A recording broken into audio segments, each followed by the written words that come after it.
Hi everyone, welcome to SS chemistry. और आज जो हम डिस्कस करने वाले बहुत ही इम्पोर्टेंट टॉपिक है, खासकर एग्जामिनेशन पॉइंट ऑफ व्यू से। खासकर कम्पिटिटिव एग्जामिनेशन में एक दो क्वेश्चन यहाँ से आता ही आता है। ठीक है, तो अभी तक जो हाइब्रिडाइजेशन पढ़ा रहे थे तो उसमें भी ज्योमेट्री हम लोग प्रिडिक्ट कर रहे थे, लेकिन यहाँ भी हम लोग ज्योमेट्री को प्रिडिक्ट करेंगे।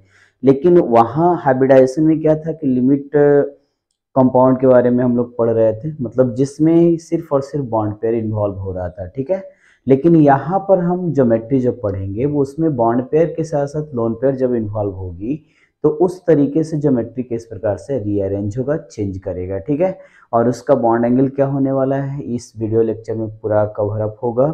और किस प्रकार से वो क्या करता है, बॉन्ड पेयर आने के बाद वो क्या होता है, इफेक्ट को क्रिएट करता है और वो ज्योमेट्री को चेंज करता है। ये सारा कुछ जो है आज इस वीडियो लेक्चर में डिस्कस करने वाले हैं। और सबसे बड़ी बात है कि आखिर होता ऐसा क्या है कि ज्योमेट्री चेंज हो जाता है लोन पेयर के आने से। ठीक है, और ये वेस्पर थ्योरी में आपको जो बेसिकली वे में जो बताया जाएगा कि जो लोन पेयर और बॉन्ड पेयर है ना, वो उसके कारण जो आपस में रीअरेंजमेंट होता है तो वो किस किस आधार पे होता है। ठीक है, आखिर कौन और कौन कौन से ऐसे फैक्टर हैं जिसके द्वारा क्या होता है, बॉन्ड एंगल अफेक्टेड होता है। ठीक है, तो वो सभी सारे फैक्टर्स को बारी बारी से हम लोग इसमें क्या करेंगे, देखेंगे। और इस तरीके से ये बहुत ज़्यादा इंफॉर्मेटिव होने वाला है आप लोग के लिए, खासकर जो फाउंडेशन के बच्चे होंगे और या फिर जो आने वाले BPSC TRE paper 2 chemistry paper को देने वाले हैं उनके लिए भी बहुत ही ज़्यादा इंपॉर्टेंट है। कारण क्या है कि कहीं ना कहीं वो क्वेश्चन 2 से 3 क्वेश्चन तो वहाँ रहना ही रहना है। ठीक है, तो वहाँ आप देख सकते हैं इस वीडियो लेक्चर से, यदि 2 क्वेश्चन 3 क्वेश्चन आपको क्लियर हो जाता है तो काफ़ी ज़्यादा हेल्पफुल मिल जाएगा। ठीक है, तो आगे हम लोग देखते हैं क्या है। सबसे पहला कि वेस्पर थ्योरी है क्या। ठीक है, तो उसके बारे में सबसे पहला जो है, ये कुछ नहीं है, वैलेंस, वी फॉर वैलेंस। ठीक है, इसको बोलते हैं वैलेंस। और एस फॉर क्या होता है, सेल। इसका मतलब पहले समझ जाएंगे तो आधा काम यहीं पे हो जाएगा। वैलेंस सेल, और ये क्या होता है, इलेक्ट्रॉन। ठीक है, और ये क्या होता है, पेयर। ठीक है, इलेक्ट्रॉन पेयर। और ये क्या होता है, रिपल्सिव। ठीक है, पल्सिव रिपल्सिव थ्योरी। तो कहने का मतलब ये है कि valence shell electron pair repulsive theory मतलब क्या कि किसी एटम्स के वैलेंस सेल में जो पेयर ऑफ इलेक्ट्रॉन होता है ना, उसके कारण जो रिपल्सन क्रिएट होता है उसको बोलते हैं valence shell electron pair repulsive theory. जैसे हम इसका एक एग्जांपल के तौर पे हम लेंगे, जैसे मान लिया जाए ऑक्सीजन 8 है और इसका कॉन्फ़िगरेशन लिखें तो 1:2, 2:2 और 2p क्या हो जाएगा, 2p4 होता है। ठीक है, तो यहाँ पर ये वैलेंस सेल मेरा कौन सा है, 2 है। और ये वैलेंस सेल में हम लोग क्या करेंगे, इलेक्ट्रॉन को रिमूव करेंगे, इलेक्ट्रॉन को लिखेंगे। ठीक है, और इस तरीके से इलेक्ट्रॉन, तो इसमें देख रहे होंगे आप कि क्या हो जाएगा, इसमें पेयर ऑफ इलेक्ट्रॉन जो होता है वो 2 होता है। ठीक है, और ये पेयर ऑफ इलेक्ट्रॉन 2 होने के कारण ये क्या हो जाएगा, 2 लोन पेयर को एग्जर्ट करेगा। मतलब ऑक्सीजन पे जो होता है ना वो कुछ इस टाइप से होता है, 2 लोन पेयर होते हैं ना। तो इस लोन पेयर के कारण क्या होता है, वो बॉन्ड रिपेल करता है, मतलब रिपल्सन कुछ ऐसा होता है। तो उसके थ्रू उसी के बारे में हम लोग इस वीडियो लेक्चर में हम कवर अप करेंगे और इस टॉपिक में। ठीक है, लेकिन एक चीज और समझ लें। ठीक है, आखिर इसको एक एग्जाम्पल के तौर पे समझ लें। जैसे मान लिया जाए किसी घर में किसी फैमिली में 4 भाई है। ठीक है, और वो क्या करेगा, 2 भाई मान लिया जाए क्या है, मतलब काम धाम कर रहे हैं, मतलब जॉब वगैरह कर रहा है। ठीक है, बिजी है अपने लाइफ में। ठीक है, 2 भाई का कोई काम ही नहीं है। ठीक है, बेरोजगार, मतलब इधर उधर।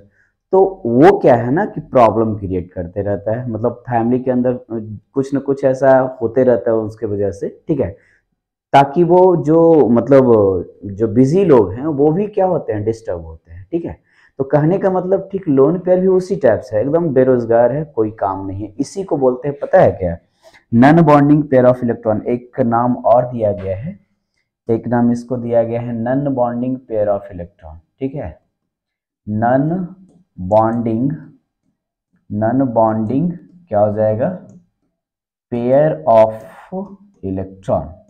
None bonding pair of electron कहने का मतलब इलेक्ट्रॉन कहने का मतलब जो बॉन्ड में पार्टिसिपेट नहीं करेगा। तो जब बॉन्ड में पार्टिसिपेट नहीं करेगा तो ये फ्री रहेगा, फ्री रहेगा तो क्या करेगा, ये डिस्टर्ब करेगा किसको, जो बॉन्ड पेयर में जो इलेक्ट्रॉन है उसको, ठीक है। तो ये मेनली रूप से इस वीडियो लेक्चर में कवर अप होने वाला है। पूरा का पूरा हम लोग फोकस कहाँ पे करेंगे, तो वैलेंस सेल के इलेक्ट्रॉन पेयर पे और वैलेंस सेल के जो बॉन्ड पेयर होंगे उस पे हम लोग फोकस करने वाले हैं, ठीक है।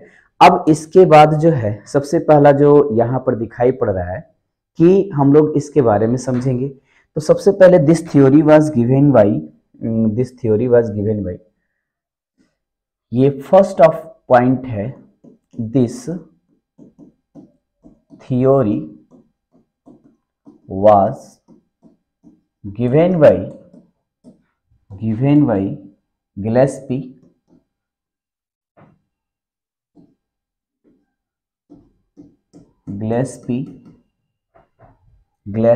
and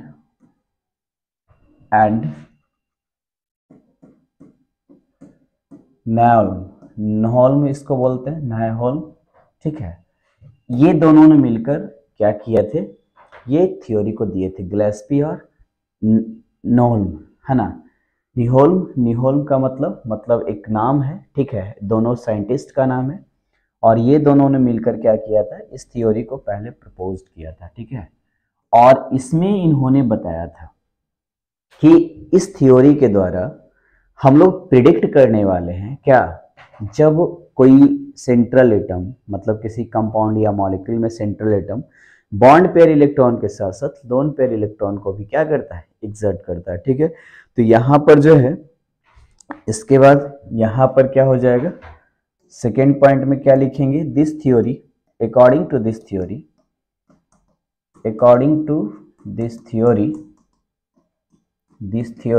है ना, we can predict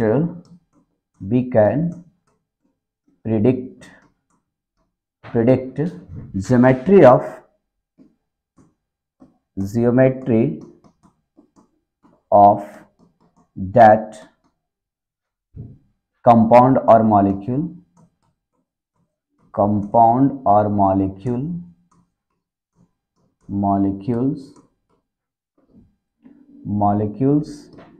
which have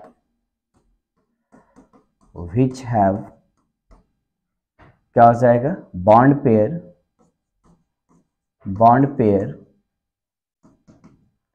as well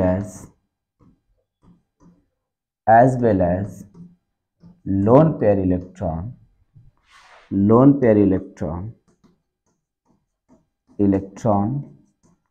on क्या हो जाएगा, सेंट्रल एटम। मतलब कहने का ये है कि इस थ्योरी के अकॉर्डिंग हम लोग क्या करने वाले हैं, प्रिडिक्ट करने वाले हैं, कैसा ज्योमेट्री को प्रिडिक्ट करने वाले हैं, और कैसे कंपाउंड का, तो वैसा कंपाउंड जिसमें सेंट्रल एटम पे लोन पेयर के साथ साथ बॉन्ड पेयर भी रहता है। अभी तक हम लोग हाइब्रिडाइजेशन में पूरा का पूरा देख रहे थे कि बॉन्ड पेयर नहीं था, सिर्फ और सिर्फ लोन पेयर था, सॉरी पूरा का पूरा लोन बॉन्ड पेयर ही था, सिर्फ और सिर्फ लोन पेयर नहीं था, ठीक है। लेकिन लोन पेयर के आने से ऐसा क्या हो जाता है कि मतलब इसके लिए अलग थ्योरी को प्रपोज किया गया, ठीक है। तो इसके सारे ज्योमेट्री चेंज हो जाते हैं, बॉन्ड एंगल चेंज हो जाता है, ठीक है। और उसके अलावे और भी सारे फैक्टर, और भी कुछ फैक्टर्स हैं जो इसके ज्योमेट्री और बॉन्ड एंगल को क्या करते हैं, वो चेंज करते हैं, ठीक है। तो ये यहाँ तक क्लियर है। उसके बाद अब कहता है कि अकॉर्डिंग टू दिस थ्योरी में, अब कहता है रूल्स, इसका रूल क्या है। ये तो हम समझ गए कि ये थ्योरी को सबसे पहले गिलेस्पी और निहोल्म साइंटिस्ट जो थे उन्होंने क्या किया था, दिया था। और उसके बाद ये थ्योरी के अकॉर्डिंग हम लोग किसको प्रिडिक्ट करेंगे, तो वैसे कंपाउंड के ज्योमेट्री को प्रिडिक्ट करेंगे जिसमें सेंट्रल एटम पे बॉन्ड पेयर के साथ साथ लोन पेयर भी आता है, ठीक है। तो पता चल गया होगा कि इस थ्योरी का मकसद क्या है, ठीक है। अब हम लोग आते हैं रूल्स फॉर, क्या होगा, रूल्स जो होगा किसके लिए, तो यहां पर देखेंगे, सॉरी,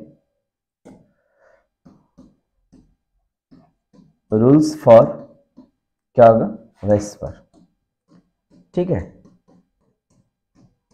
पेयर थ्योरी मतलब valence shell electron pair theory का रूल्स क्या है, सबसे पहला रूल्स में सबसे फर्स्ट ऑफ ऑल रूल जो है वो क्या है कि if central atom of a compound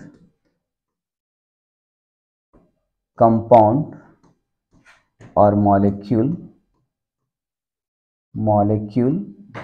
central atom of a compound or molecule has bond pair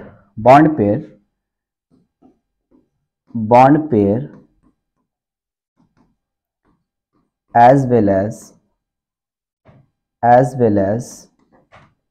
lone pair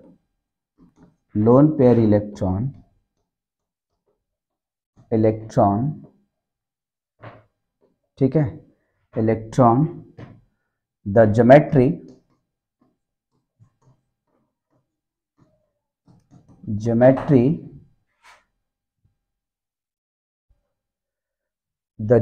will be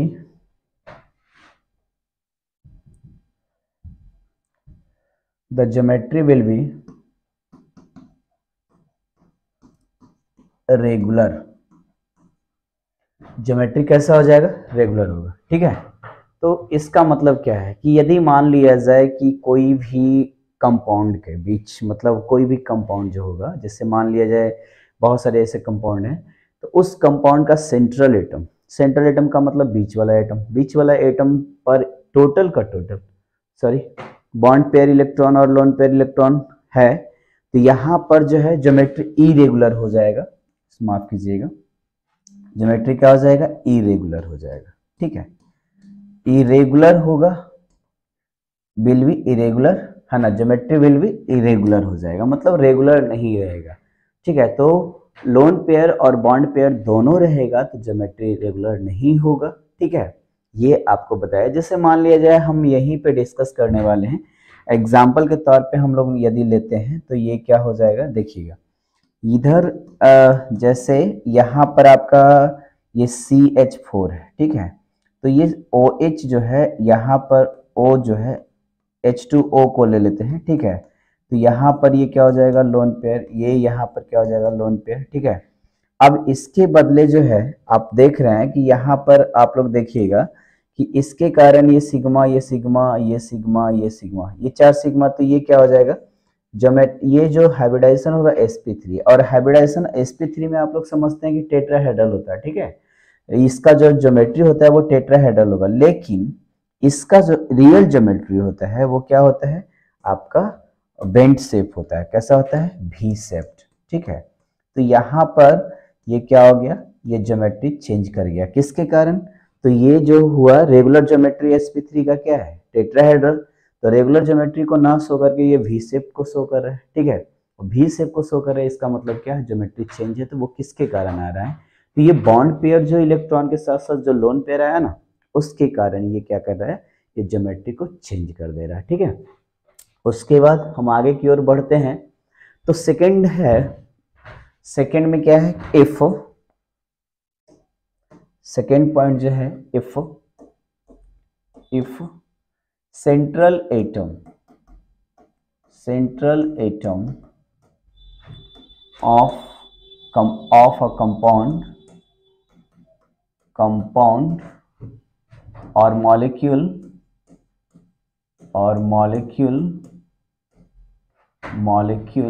has क्या होगा? only bond pair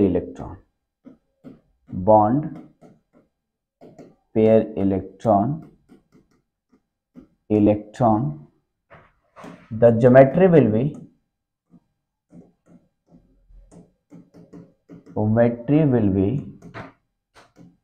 क्या होगा? रेगुलर। कैसा हो जाएगा? रेगुलर हो जाएगा, ठीक है। जब कोई मतलब बॉन्ड पेयर हो तो हमेशा, जैसे मान लीजिए कोई भी रहे, जैसे एक एग्जांपल के तौर पे यदि हम लेना चाहेंगे तो मान लिया जाए ये C है और ये H है और ये क्या है? H है और ये H है और ये H है। यहाँ पर इसका क्या हो जाएगा? हाइब्रिडाइजेशन sp3, या फिर हम CCl4 ले लेंगे, Cl हो जाएगा, Cl हो जाएगा, Cl और क्या है Cl। ये टोटल का टोटल बॉन्ड पेयर इलेक्ट्रॉन है, तो इसका भी ज्योमेट्री क्या हो जाएगा, sp3 हो जाएगा। तो ये भी टेट्रा, बोथ आर क्या हो जाएगा, टेट्राहेड्रल। ठीक है, तो जब भी मान लिया जाए बॉन्ड पेयर के कारण यदि हाइब्रिडाइजेशन हो रहा है, टोटल का टोटल बॉन्ड पेयर इलेक्ट्रॉन उसमें शामिल है, तो वो क्या हो जाएगा आपका, वो जो है आपका रेगुलर ज्योमेट्री शो करेगा, बॉन्ड पेयर नहीं रहेगा तब। ठीक है, क्लियर है यहाँ तक। उसके बाद आगे आते हैं, तो नेक्स्ट जो है वो क्या बताया जा रहा है, तो देखिएगा नेक्स्ट पॉइंट में क्या कहा जा रहा है कि यदि मान लिया जाए किसी भी कंपाउंड या मॉलिक्यूल्स में जो सराउंडिंग एटम होता है, सराउंडिंग एटम का मतलब, अब देखिएगा एक चीज और कि यहाँ पर जो है जैसे बॉन्ड पेयर इलेक्ट्रॉन और लोन पेयर इलेक्ट्रॉन, ऐसा मतलब हम लास्ट में अभी बताएंगे, जस्ट हम इसको कवर अप कर लेते हैं। ठीक है, तो ये जो हो जाएगा रूल्स पहले फॉलो कर लेते हैं, है ना।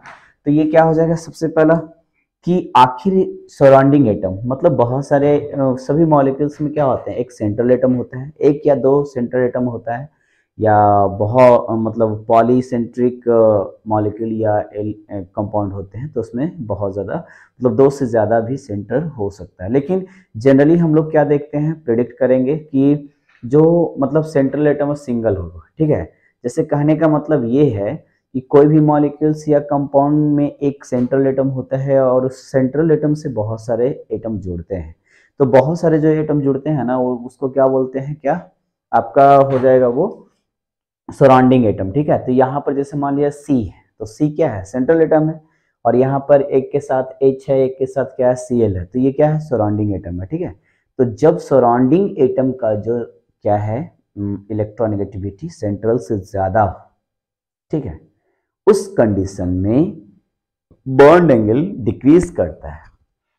ठीक है, और जब सेंट्रल एटम का क्या हो, ज्यादा हो सराउंडिंग एटम से, तो उस कंडीशन में बॉन्ड एंगल क्या होता है, इंक्रीज करता है। इसका रीजन, इसका एग्जांपल से समझेंगे हम लोग। तो कहता है बॉन्ड क्या हो जाएगा, if surrounding atom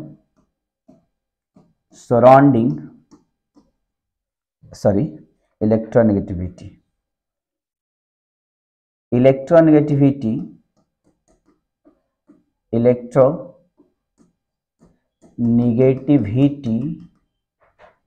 of surrounding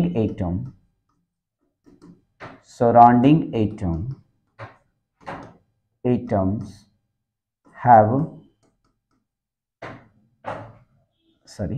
surrounding atoms is greater than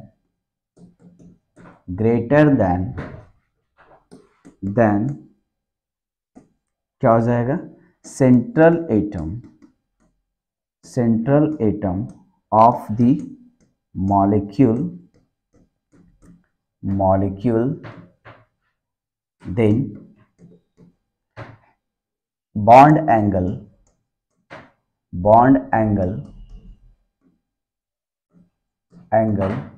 will be decrease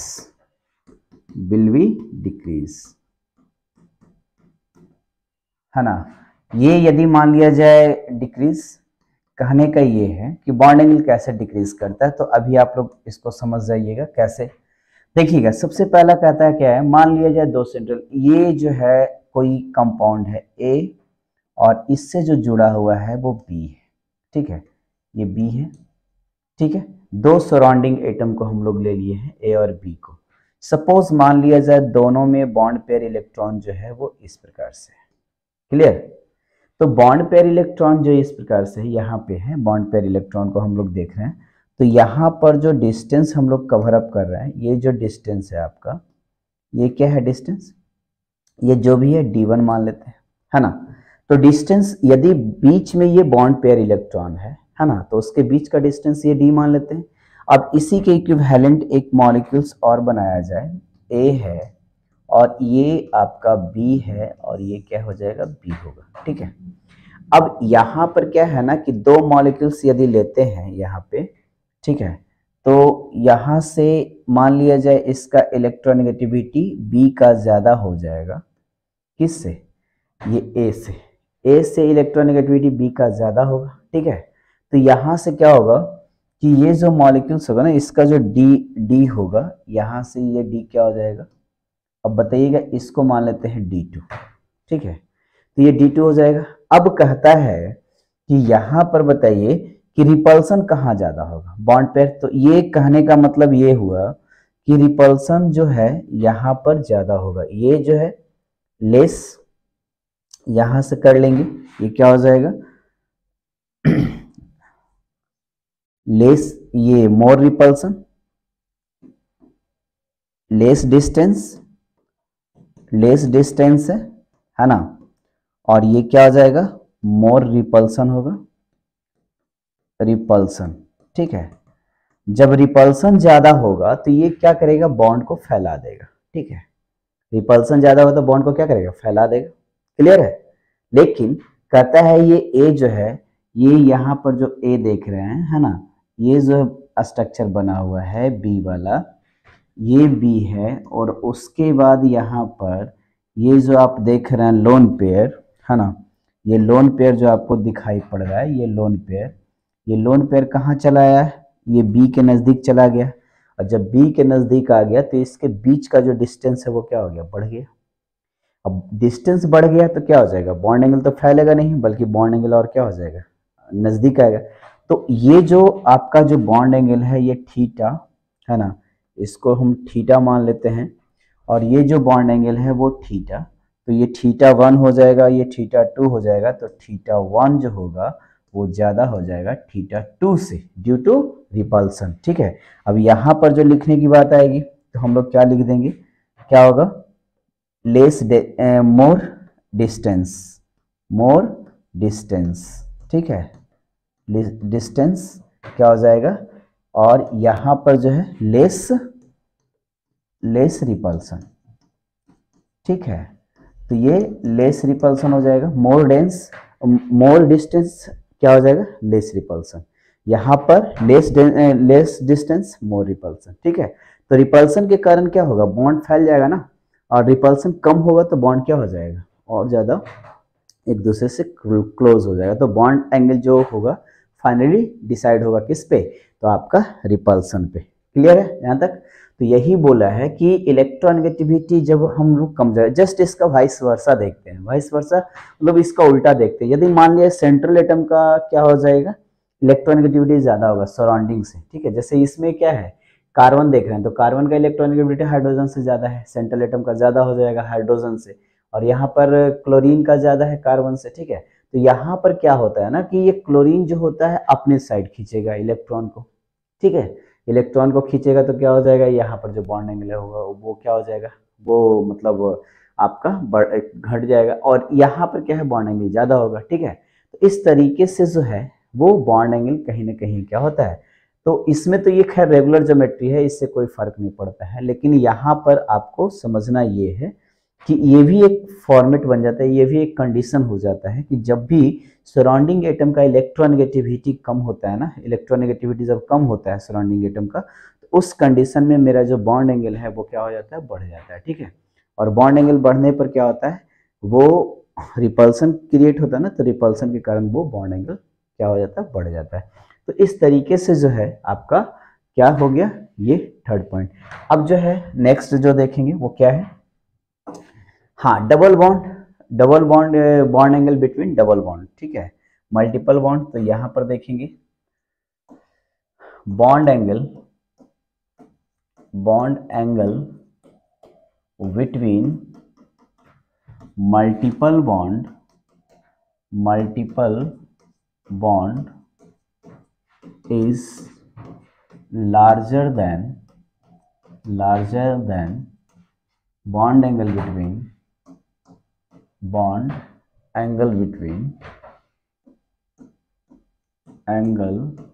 between क्या हो जाएगा, सिंगल बॉन्ड, ठीक है, सिंगल बॉन्ड। कैसे, वो देखिएगा, ये इसका कॉन्सेप्ट भी थोड़ा सा मायने रखेगा आगे चल करके। ये सब क्या है, ये सब अप्लाई होगा, ठीक है। ऑर्गेनिक केमिस्ट्री जब पढ़िएगा ना तो ये सारा कॉन्सेप्ट आपको अप्लाई होगा, स्टेबिलिटी देखना होगा, चाहे जो भी होगा उस कंडीशन में इसको अप्लाई करेंगे, ठीक है। तो यहाँ पर क्या है कि मान लिया जाए कि ये ए है, ये A और इसी से मान लिया डबल बॉन्ड है B, और एक और है जैसे मान लिया डबल बॉन्ड B, जैसे SO2 वगैरह है ना, तो सेम टाइप का सराउंडिंग एटम है ना। और एक इसी को ले लेते हैं, क्या हो जाएगा X, और यहाँ पर जो है वो क्या हो जाएगा सिंगल बॉन्ड, सॉरी ये बाई हो जाएगा, और ये यहाँ पर हो जाएगा बाई जेड हो जाएगा, ठीक है। या फिर बाई ही रहने दीजिए, बाई ही रहने दीजिए, दोनों तरफ से हम ले लेंगे। अब क्या है यहाँ पे देखिए, दोनों के बीच में अंतर क्या है, डिफरेंसेस क्या है देखिएगा। ये मल्टीपल बॉन्ड है तो जाहिर सी बात है इलेक्ट्रॉन जो होगा वो यहाँ ज़्यादा होगा। क्लियर? क्यों? क्योंकि एक बॉन्ड में 2 इलेक्ट्रॉन होता है, तो ये मल्टीपल बॉन्ड का मतलब 2 और मोर देन 2, ठीक है। तो एटलीस्ट हम 2 लेते हैं, तो एटलीस्ट जब हम 2 लेंगे तो ये क्या हो जाएगा, बॉन्ड, ये जो इलेक्ट्रॉन डेंसिटी होगा वो ज़्यादा हो जाएगा, और यहाँ पर जो है वो 2 ही इलेक्ट्रॉन रहेगा, तो ये 2 इलेक्ट्रॉन रहेगा तो इलेक्ट्रॉन डेंसिटी, अब सपोज मान लिया जाए कि टोटल जो इलेक्ट्रॉन्स है वो बीच में ही रहता है, इक्विवेलेंट डिस्टेंस पे रहता है, तो वहाँ पर क्या होगा कि ये जो देखिएगा कि यहाँ पर जो इलेक्ट्रॉन डेंसिटी है और यहाँ पर इलेक्ट्रॉन डेंसिटी है, ठीक है, और ये इलेक्ट्रॉन डेंसिटी, बताइए इलेक्ट्रॉन डेंसिटी कहाँ ज़्यादा है, तो डबल बॉन्ड मल्टीपल बॉन्ड में ज़्यादा होगा, तो मल्टीपल बॉन्ड में ज़्यादा होगा तो यहाँ के बीच जो रिपल्सन क्रिएट होगा ये क्या हो जाएगा, यहाँ पे more repulsion, more electron density, electron density क्या हो जाएगा, मोर रिपल्सन, रिपल्सन, रिपल्सन, ठीक है, और इलेक्ट्रॉन डेंसिटी ज़्यादा होगा तो रिपल्सन ज़्यादा हो जाएगा, ठीक है। और यहाँ पर जो है वो क्या है, ये less electron density, less electron density, electron density, ठीक है, इलेक्ट्रॉन डेंसिटी, और ये क्या हो जाएगा लेस रिपल्सन। तो लेस रिपल्सन जब होगा तो ये क्या हो जाएगा, बॉन्ड एंगल जो होगा वो क्या होगा, कम फैलेगा नहीं, ठीक है। तो ये आपका एक पॉइंट, ठीक है। लेकिन अब इसमें जो है एक चीज़ और देखना चाहेंगे कि जैसे मान लिया जाए हम लोग ये बॉन्ड पेयर और लोन पेयर पर तो हम लोग देख लिए कि सराउंडिंग एटम कैसे कैसे क्या होगा नहीं होगा। एक पॉइंट और है कि जैसे मान लिया जाए कंप्लीट फील्ड, मतलब एक चीज़, बॉन्ड एंगल जो होता है हमेशा लार्जर होता है कंप्लीट फील्ड वैलेंस सेल, है ना, कंप्लीट फील्ड वैलेंस सेल और then incomplete filled valence shell के, ठीक है। तो यहाँ पर हम लोग देखेंगे उस नेक्स्ट पॉइंट को, क्या कि bond angle, bond angle, bond angle of complete filled, complete filled valence shell, valence shell, shell, ठीक है, valence cell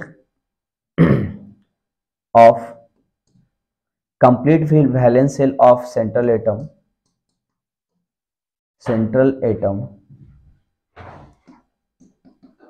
atom containing, containing molecule,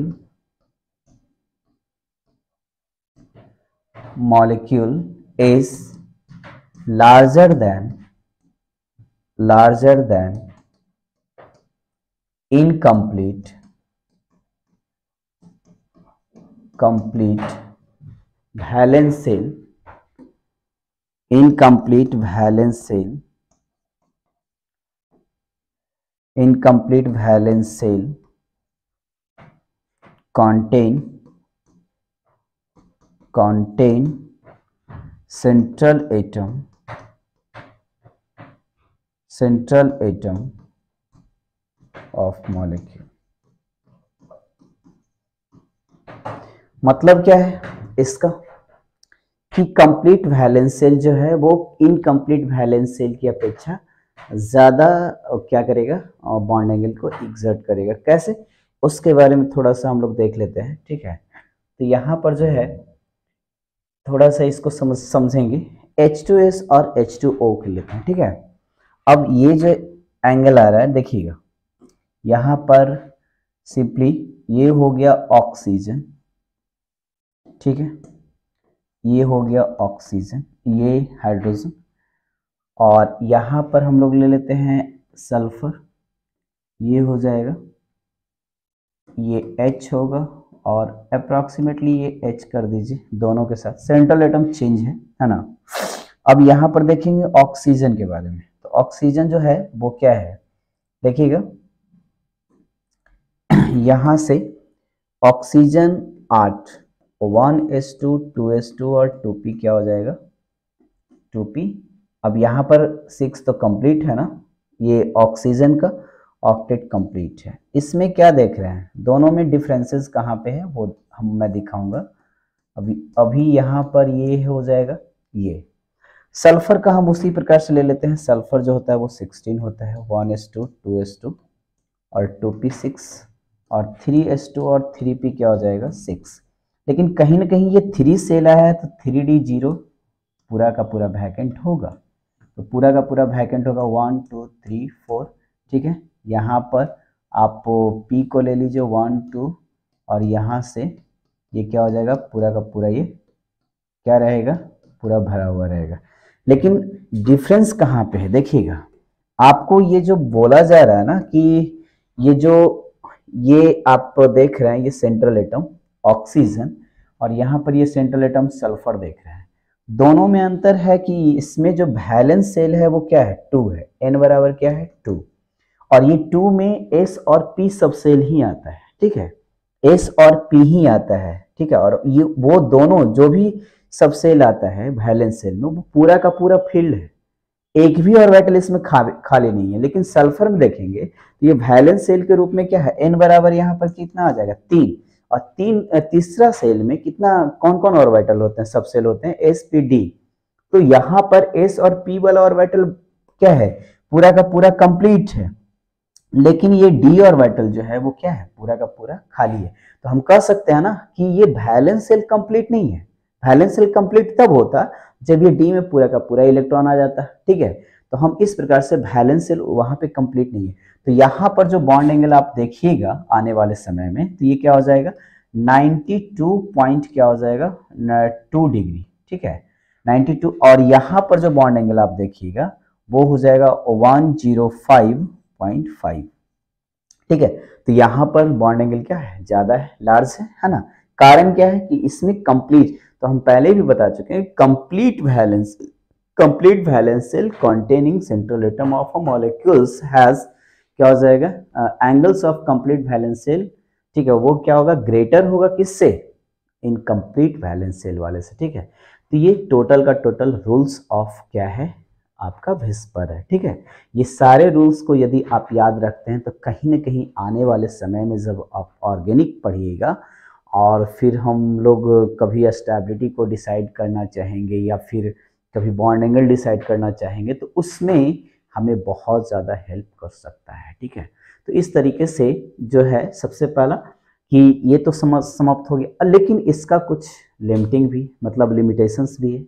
limitations क्या है वो भी देख लेते हैं। ठीक है, और लिमिटेशंस के बाद हम लोग जस्ट आ जाएंगे प्रिडिक्शंस पे आ जाएंगे, शेप और प्रिडिक्शंस। ठीक है, तो थोड़ा सा ये वीडियो जो हो जाएगा थोड़ा लंबा हो जाएगा, लेकिन इसको 2 पार्ट में मैं डिवाइड कर दूंगा, पार्ट 1 पार्ट 2। ठीक है, तो आप लोग दोनों पार्ट को देखिएगा, एक में पूरा का पूरा कंप्लीट थ्योरी रहेगा, दूसरा में सिर्फ और सिर्फ ज्योमेट्रिकल शेप को प्रिडिक्शन रहेगा। हाँ, उसमें भी अच्छा खासा टाइम लगेगा।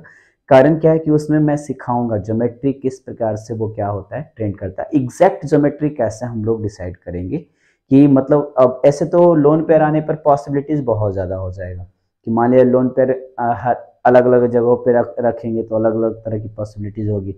लेकिन मेरा सबसे सुटेबल और सबसे बेनिफिशियल जो ज्योमेट्री होगा वो क्या होगा, तो वो आप लोग भी डिसाइड कर सकते हैं। हम जैसे डिसाइड कर पाएंगे तो मतलब कंफ्यूजन वाली बात नहीं है, रटने वाली बात नहीं है, कहीं ना कहीं समझना है। ठीक है, तो उस चीज़ के बारे में हम लोग समझाएंगे, तो उसका एक सेपरेट वीडियो लेकर के आएंगे। ठीक है, तो यहाँ पर हम लोग लिमिटेशंस देख लेते हैं, है ना, जल्दी जल्दी।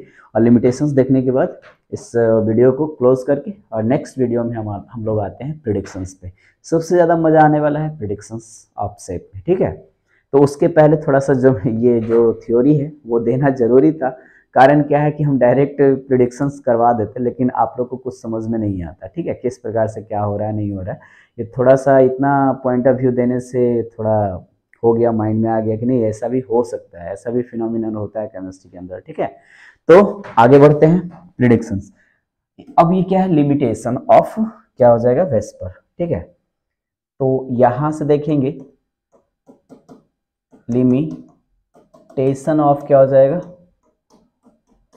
Valence shell electron pair repulsive theory, यानी ये क्या हो जाएगा, वेस्पर थ्योरी का जो लिमिटेशन है। सबसे पहला लिमिटेशंस क्या किया है ना, तो इसमें जो है पहला नंबर पे दिया है क्या, फर्स्ट नंबर पे हम लोग लिखेंगे कि कैन नॉट प्रिडिक्ट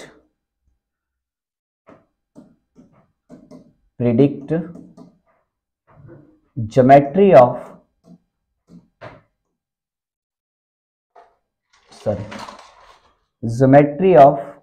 एक मिनट,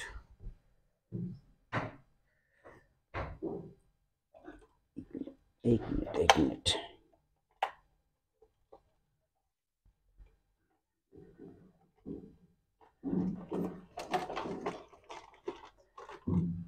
हाँ, तो ये क्या हो जाएगा, प्रिडिक्ट ज्योमेट्री ऑफ क्या होगा, more polar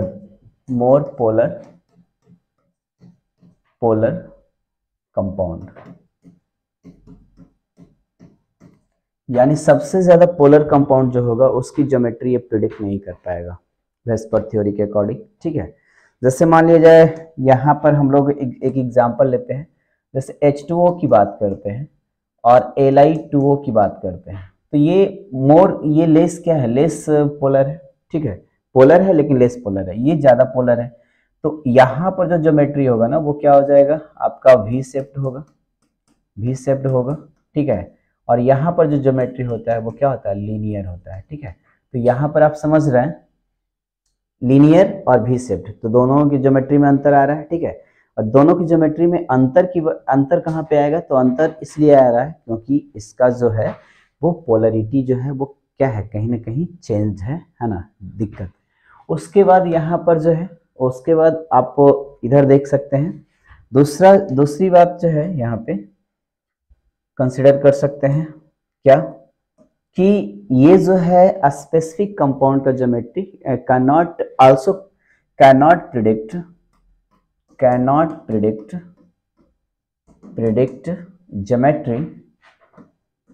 geometry of those that compound whose central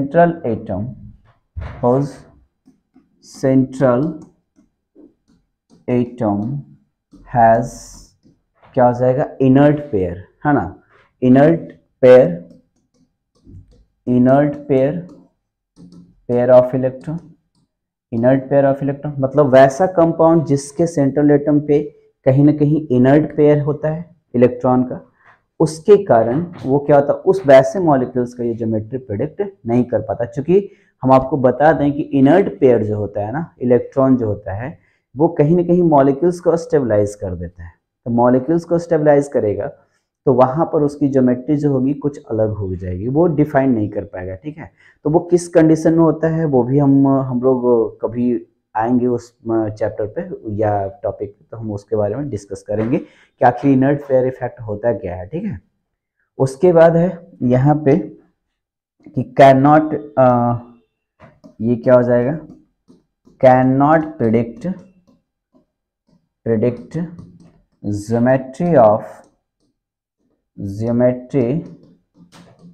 complex compound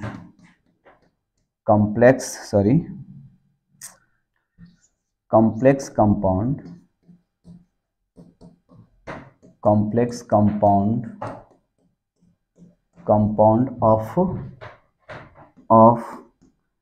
a specific transition matter, यानी स्पेसिफिक ट्रांजिशन मेटल का जो क्या हो जाएगा आपका, ये होगा कॉम्प्लेक्स कंपाउंड जो बनेगा उसका जो ज्योमेट्री होगा वेस्पर थ्योरी के द्वारा क्या होगा, वो प्रिडिक्ट नहीं किया जा सकता। ठीक है, उसके बाद ये क्या है अब यहाँ पर एक नेक्स्ट है कैन नॉट, ये क्या हो जाएगा, कैन नॉट एक्सप्लेन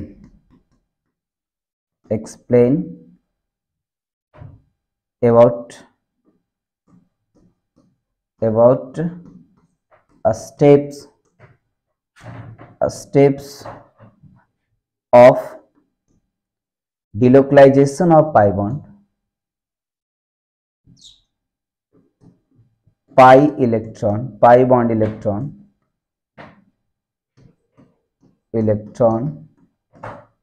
delocalization